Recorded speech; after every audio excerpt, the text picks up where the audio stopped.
Call of Duty points are now in Infinite Warfare. If you want the best way to get free Call of Duty points, click the link down in the description, install the app, and start getting yourself some free Call of Duty points today. Yo, what is up guys? It's the Goblin and welcome back to another episode of my epic weapons of Infinite Warfare. Today we're talking about a gun that literally shoots laser beams. I think a lot of you guys are going to be interested to hear what I have to say about this gun, and I know this one is hyped up because whenever they introduce something that's so unique like this, a gun that shoots laser beams, and of course this is an epic weapon, there is going to be a lot of hype around it. So today's like goal, let's go for 2,000 likes. That's usually the like goal. I'd really appreciate if we could hit that. I want to do another upload later tonight, so that'd be awesome if we could smash out 2,000 likes, and of course subscribe to the channel. But before we get into this, I just have to talk to you guys quickly about a Call of Duty tournament from World Gaming and Cineplex, which is taking place in Canada. So if you guys are a Canadian resident, you're over the age of 18, even if you're not, you guys are still going to be able to watch this tournament. But it's a huge cash prize, $65,000 in cash prizes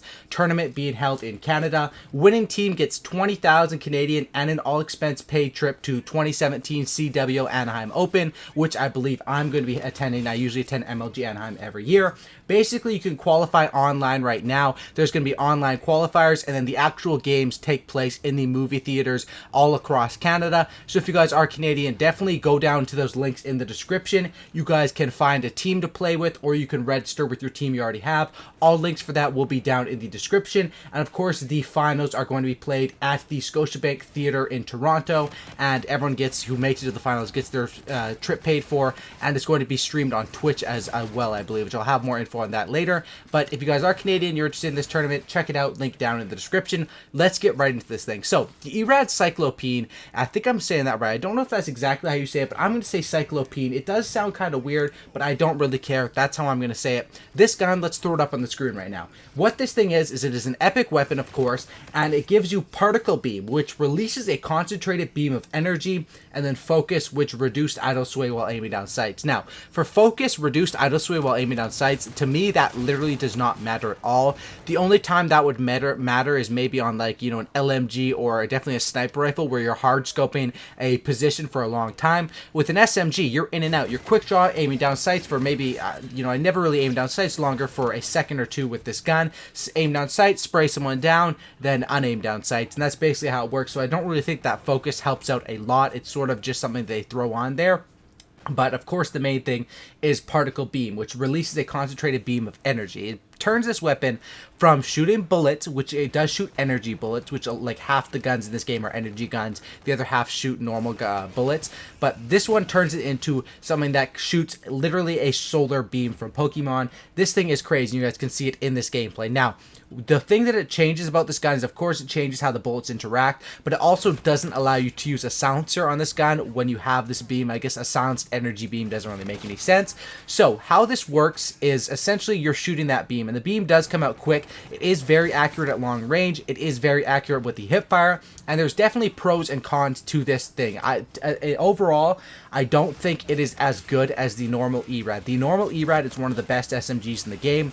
With this beam, it definitely is a fun gun to use, but as far as overpowered, I don't think this gun is overpowered or anything like that. I think that it's just, you know, it probably isn't as good as the ERAD that shoots bullets, and for the reason with that is you have to be dead on accurate. The laser beam needs to be right on them. It's not like, you know, with bullets where if I run up to 3 enemies, I just spray side to side, I can take them all out with those energy bullets. With this solar beam, you need to be really super accurate and have it locked on to people, and I find that I run into a lot of trouble when I come up against 2 people because I have to shoot one, then I have to move the beam over to the other person, and that's where I find I have a lot of trouble. Where I find that I have a lot of success with this gun, and more importantly with this variant, is at range and with hipfire. I think the hipfire on this is absolutely deadly accurate, as well as the shots at range. This ERAD variant, the CYCLOPEAN at range, is absolutely deadly. But if you're looking for a gun that you want to use at range, honestly, there's much better choices in the assault rifles, and that's why I say this gun overall is really fun to use, and it's really unique. On this last update, they dropped a bunch of guns, and remember, we're only in January, so that's what leads people to believe that we're going to be getting tons of, by the end of this year, there's probably gonna be like 4 or 5 epic, or I don't know, maybe that's a bit, maybe 2, 3, or 4 epics for each gun, and I think there's gonna be some crazy stuff. Obviously, this gun is crazy, shooting a beam. The other thing that I noticed is that when I was running up against, I think in this gameplay right here, I think it was, one person on the enemy team, I think, picked up my gun and used it a few times, and it was sort of easy to see, like, when someone on the enemy team shot the beam at me, I would try to jump up immediately or try to dodge it somehow, because when they're shooting the bullets at you, you can't see the individual bullets, really, in Call of Duty. You just can't. You can't see the individual bullets, but the laser beam is huge. You can see the beam coming across the map, and you can know you're being shot at right away, so that's where I would give it the disadvantage, and like I said, overall, this gun is very fun to use, and it's something that's unique and really awesome to test out for a few games.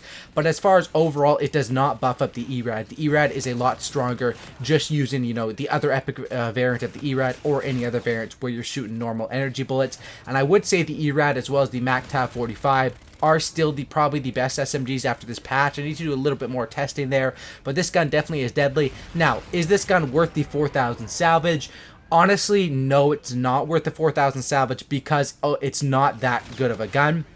It is a unique gun, it is really fun to use, but when it comes down to it, for me in Call of Duty, I want a gun that I can trust to win gunfights. And with this thing, while it is really awesome at range, when I get close range gunfights with this thing, I'm not as comfortable as I would be with a normal SMG. You guys will see in this gameplay, and I think this gameplay I do quite well, get almost 60 kills or something like that, but I'm playing it pretty smart. When I see 3 enemies on the mini-map, or, you know, 1 or 2 enemies even, normally with the ERAD, I would just rush them, jump around, be confident in my gun skill, but while I am confident with my gun skill, I'm not that confident with my laser beam skill, and that's why I sort of have to play it a bit smarter, and this gun does definitely better at medium to long range. So if it's worth it, is it worth the salvage? That's honestly personal preference. If you have a lot of salvage to spare, go for it. It's a fun gun to use now and again, but if you're saving up, getting this gun, thinking that it's going to make you a better player, it definitely does not do that, and that's my honest opinion about this gun. It is freaking cool, though. Shooting laser beams is cool, but it also makes me remember, you know, back in the day when Call of Duty would just shoot bullets. That was way back in the day, you know. Now we've got energy weapons, we've got all these crazy stuff, which is kind of cool to make videos about, but at the same time, there's so many different gimmicks in this game that it's hard to, you know, for the average casual fan to know all of the different guns. That, you know, when I shoot someone with this, who probably, say, for example, a person that gets on and plays Call of Duty once a week or once every 2 weeks, and I start shooting them with a laser beam, they probably think I'm using a payload or I'm using a specialist when I'm using this thing, but I'm just using this variant. So it is something cool and something fun to use, but overall, I wouldn't say it's overpowered. Anyway, thanks for watching, guys. I'll let you guys watch the end of this gameplay. I'd really appreciate 2,000 likes. Like I said, that would be absolutely awesome. Also, if you guys are interested in that World Gaming Tournament, link for that is down in the description if you guys want to check it out. Thanks for watching, guys. Subscribe for a cookie. Don't looky. 2,000 likes. Smash up some likes on this thing. And that's about it, guys. I'm out. Peace.